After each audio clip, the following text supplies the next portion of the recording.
Hello there, my friends. This is Ethan again, certified financial planner and your money guide for today. Now, if you've been following along in the other trading videos, you've known we've covered some pretty cool stuff, or at least in my opinion, it's been pretty cool.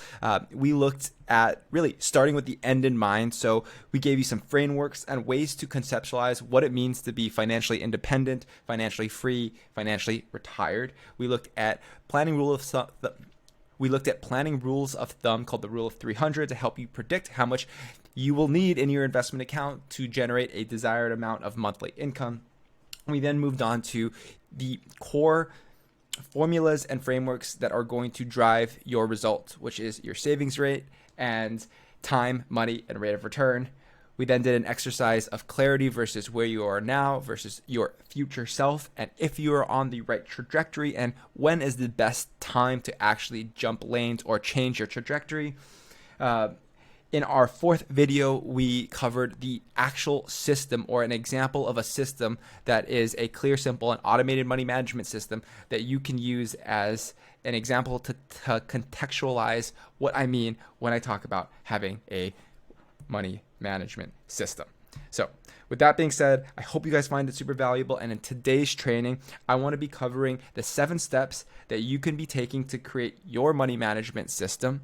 Whether you do this on your own, whether you do this with your partner or spouse, or whether you do this with another financial professional or myself personally, these are the 7 steps that you can walk yourself through, or you can be guided through to help you create your money management system. So let's start at the top with step number 1, which is to create what I like to think of, and how I kind of refer to it, is a mission and value statement.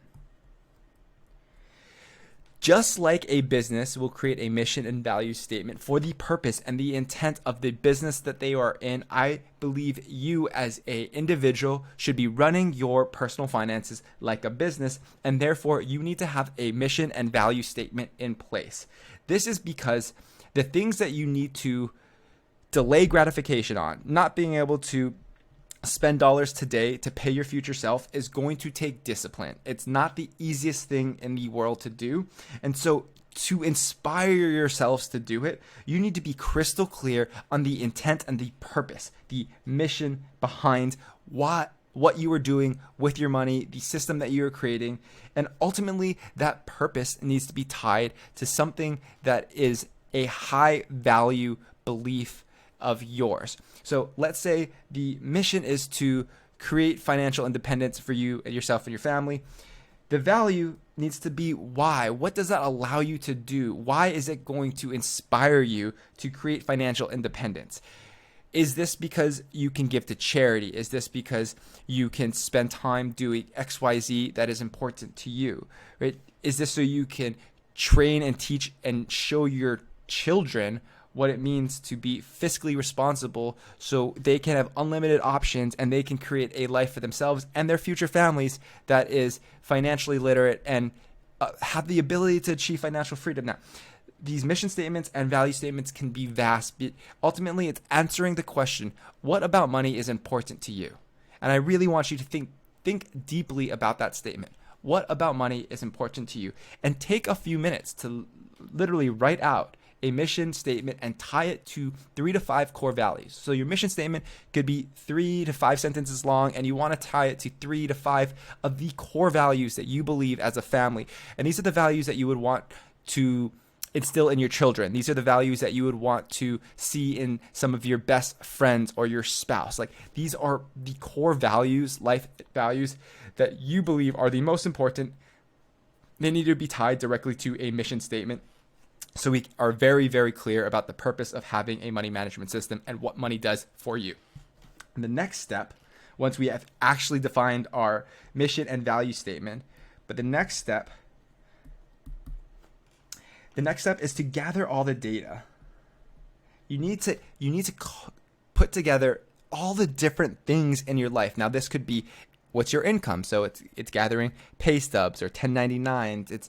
It's understanding how much is coming in And then it's also looking at how much is going out. So what are your expenses? What are your fixed expenses? What are your variable expenses? What are your needs? What are your wants? What are you paying towards debt? What are you paying towards your future self or your financial future? It is looking at where are your assets located as far as tax purposes go. What are the various assets that you have? Are you invested in stocks, bonds, real estate? Do you have all your money in cash?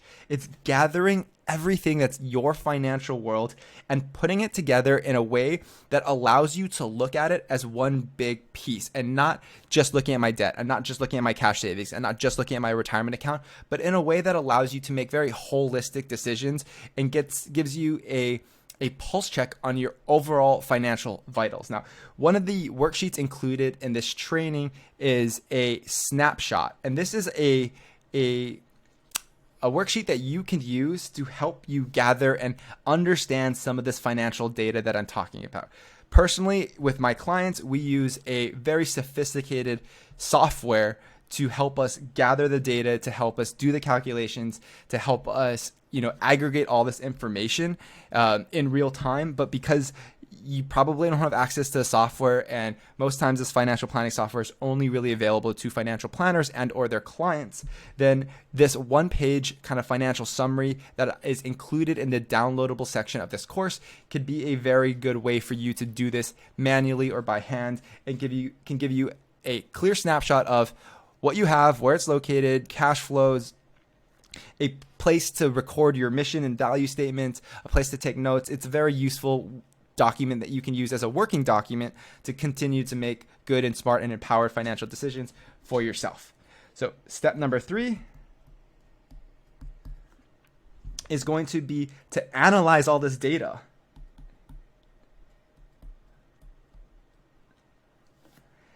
Once you have the data, we need to figure out what to do with this. And ultimately, analyzing the data is going to have to pull in a lot of the various things that we've been talking about so far. So, of course, we need to analyze it in relationship to the goals, the mission, the values. Right? We need to figure out if the data is telling us if we're on the right trajectory or not. Now, this analyzing, you could spend a ton of time doing this, if I'm going to be very honest. And sometimes it's going to be difficult to do the math if you're just doing this by hand. But one of the easiest things that you can do to analyze your data is to create a spending plan. And a spending plan is simply saying, take a budget, your monthly budget, how you typically do your expenses, and choose to spend them in a way that's, again, in alignment with your mission and your values. So it's looking at your past spending and saying, hey, I spent $1,000 a month on entertainment and dining out, but that's not really in line with my long-term financial goals, my health goals. So maybe instead of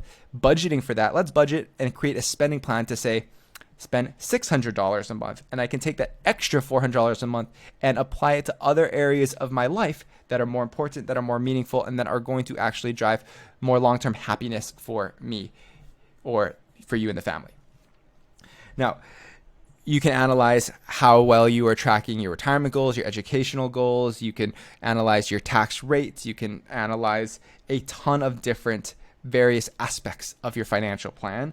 But to keep it simple, let's focus on just analyzing in this step your spending habits. Let's look at money coming in, money going out, and if you are able to have a positive savings rate. And if you are able to have a positive saving rate, what can you do to increase that savings rate if it's not enough to get you to where you want to go long-term financially? So if you're able to save $2,000 a month, amazing. Is $2,000 a month, whether you're saving it in cash accounts, investment accounts, brokerage accounts, retirement accounts, whatever asset you choose, is that actually going to get you to a place in your life where you hit your financial goals? So once you come up with once you analyze all this data and come up with your answer or your solution, then the next step is to start to educate yourself.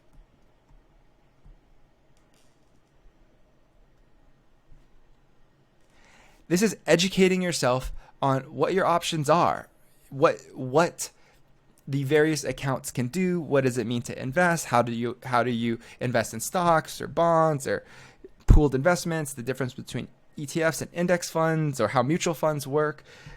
There's so much information out there for free on the internet that you can really gain a super, super high level and deep understanding of personal finance, finance in general, if you spend the time to do the Googling, do the YouTubing, and actually making it a point to increase your financial literacy. Now, if you don't want to spend the time going through the searches and watching countless videos and just sinking in really the time to do it, you can always hire help.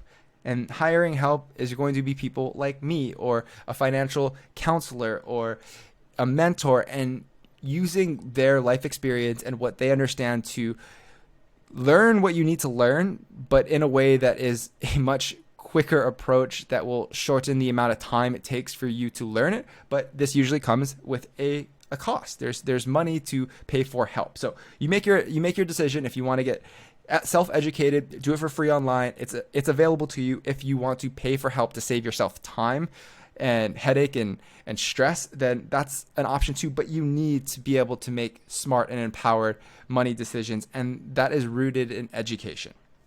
Now, once you've created your mission statement, analyzed all the data that you've gathered, done your education on what your options are, and really got clear on like what you can do, the next step is to decide. And the Latin word for decide it comes from the phrase to kill off. And ultimately, when I say decide, it just means making a decision on how you're going to tackle this.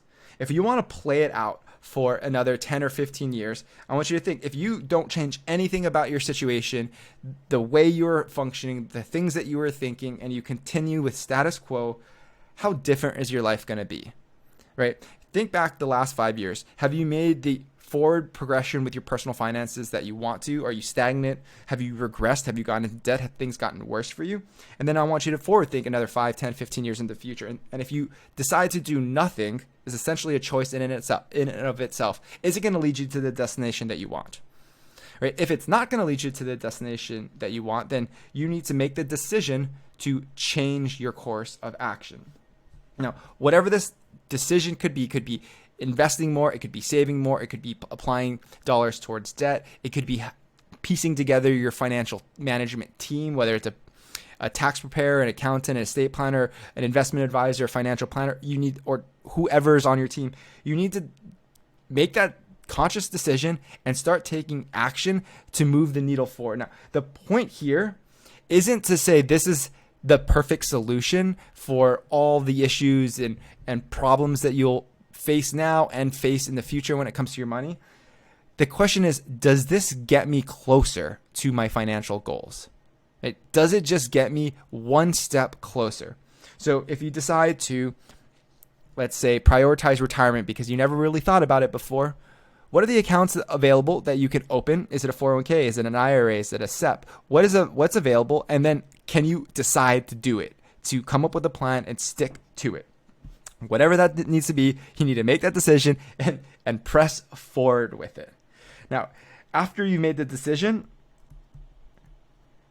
step 6 is to actually implement it, right? Because we can have the perfect decision. We can have the best strategy in our head. We're like, this is what we're going to do. And we don't implement it, right? And this happens all the time when people come up with an amazing tax plan or tax strategy. I'm going to do this wonderful tax strategy I learned all about, which is a solid tax strategy, totally viable.